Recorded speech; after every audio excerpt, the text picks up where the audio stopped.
Imagine standing in a ruthless Wild West market where no one will even look at you, where you're abandoned, broken, and treated as if your life has no value. She had nothing, no clothes, no family, no hope, and the crowd decided she wasn't worth saving. But then one man stopped. One rancher chose to see her when everyone else turned away, and that single decision changed everything. This story isn't just about survival. It's about dignity, courage, and the power of one choice.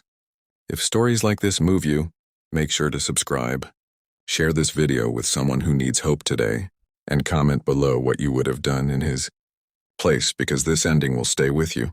Long after the dust settles, though, market had gone quiet in the way only desperate places ever do, where noise fades not because business ends but because hope does. She stood near a splintered post, barefoot on cold dirt, wrapped in nothing but torn burlap that barely counted as clothing. People passed her as if she were smoke, eyes sliding away, boots crunching, deals whispered elsewhere. No one asked her name. No one asked how she'd come to be there. The auction bell rang for horses and tools, but for her there was only silence, heavier than chains pressing down until breathing itself felt like a crime.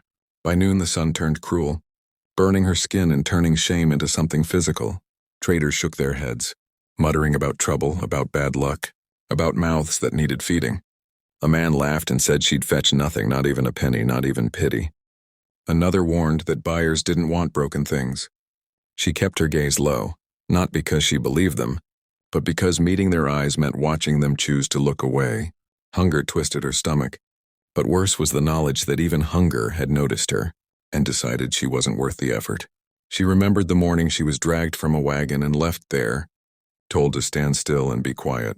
The man who abandoned her didn't look back. He said the market would decide her worth, as if worth were something that could be weighed like grain. She had once known a different life, with a roof and a name spoken gently, but memory offered no protection here. Each minute stretched longer than the last, and the dust clung to her like a second skin, marking her as something already claimed by the ground. A pair of women passed close, whispering, their faces tight with fear that kindness might be contagious. A boy stared until his mother pulled him away. Someone tossed a crust of bread that landed just out of reach. A charity offered without courage. She didn't move for it. Pride, thin and stubborn, still lived somewhere inside her. If she bent now, she feared she would never stand straight again. So she waited, letting the market's indifference wash over her like a tide that refused to carry her anywhere. The afternoon dragged on, and the auctioneer's voice grew hoarse. Horses changed hands. Rifles gleamed briefly in the sun, and laughter returned where money moved. For her, time became a series of small humiliations. The way men measured her with quick glances, the way others pretended she wasn't there at all. She pressed her back to the post, feeling the rough wood bite, grounding herself. Survival, she decided, was not about strength or luck. It was about enduring the moment after everyone else had given up watching. That was when the rancher arrived, late, dust-streaked, moving with the unhurried certainty of someone who knew his place in the world. He wasn't loud, didn't shove or boast. He paid fair prices and listened more than he spoke. When his eyes found her, they didn't linger the way others had. They paused, as if recognizing a question that deserved an answer. He frowned, not in disgust, but in confusion, like a man noticing something terribly out of place and feeling responsible for asking why. He asked the auctioneer what she was worth, and the reply came with a shrug and a bitter laugh.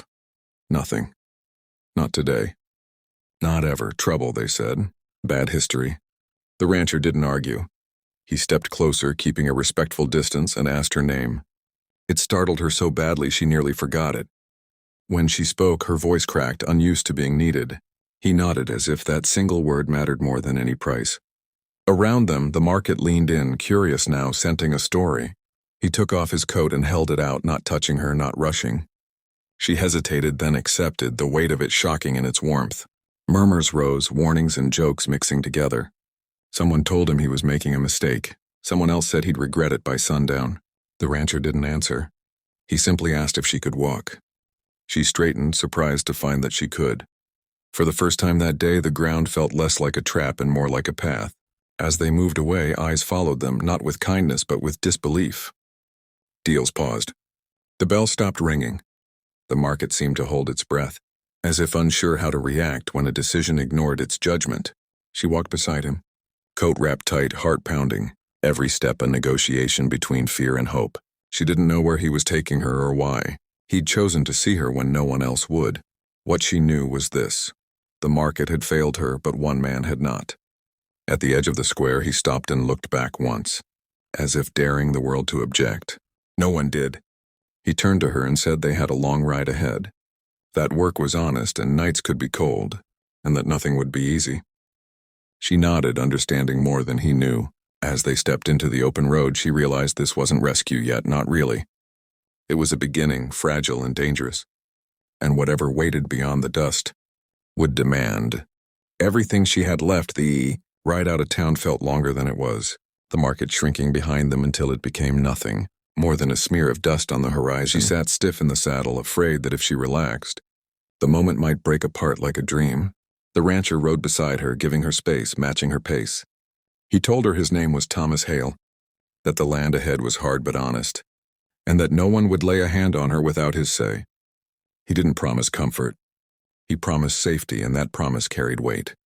By the time the sun dipped low, they reached his ranch, a wide stretch of land framed by worn fences and stubborn grass. The house was modest, the barn weathered, but everything stood with purpose. Thomas helped her down and handed her a pair of boots, old but solid. "They'll fit well enough," he said. She slipped them on, the leather rough but grounding, as if each step reclaimed a piece of herself she'd lost. He showed her a small room with a clean bed, a basin of water, and a simple dress folded neatly. Privacy, offered without question, felt like a gift too large to accept. That night she washed the dust from her skin and stared at her reflection, barely recognizing the woman looking back. The mirror showed scars, yes, but also strength she hadn't known she still possessed. She slept deeply for the first time in weeks, not because the world had softened, but because someone had drawn a line and said, "This far and no further." Outside, the wind whispered through the grass, and the ranch held steady, as if it understood the importance of guarding what had been entrusted to it. The days that followed were not gentle, but they were fair. Thomas put her to work alongside the ranch hands, never above them, never below. She learned to mend fences, tend animals, and rise before dawn without complaint. Some of the hands watched her with suspicion, others with quiet respect, but none crossed the boundary Thomas set. He paid her wages, small but real, placing coins in her palm at the end of the week like proof that she belonged to herself again. At first she spoke little. Words had betrayed her too often. But work has a language of its own, and slowly, trust grew in the spaces between tasks. One evening, as they repaired a broken gate, Thomas asked her about the scar on her wrist. She told him the truth, not the softened version people preferred. He listened without interrupting, without pity. When she finished, he nodded once and said, "You didn't deserve any of that." It was the first time anyone had said those words to her, and they settled deep, reshaping something inside her. Trouble came the way it always does on the frontier, unannounced and loud. A group of men from the market rode up one afternoon, faces hard, voices harder. They claimed she belonged to someone else, that Thomas had taken what wasn't his. She stood frozen as they argued, old fear clawing back into her chest. Thomas stepped forward, calm as stone, and told them to leave. When they laughed, he didn't raise his voice. He reached for his rifle, stretched until the men realized this was not a fight they would win. They left with curses and promises that rang hollow against the open sky. After they were gone, her hands shook. Thomas didn't tell her to be brave. He didn't say everything would be fine. He simply stayed silent and solid until the shaking stopped. "No one owns you," he said quietly. "Not here. Not anywhere." That night she cried, not from fear, but from relief so sharp it hurt. Seasons turned, and with them she changed.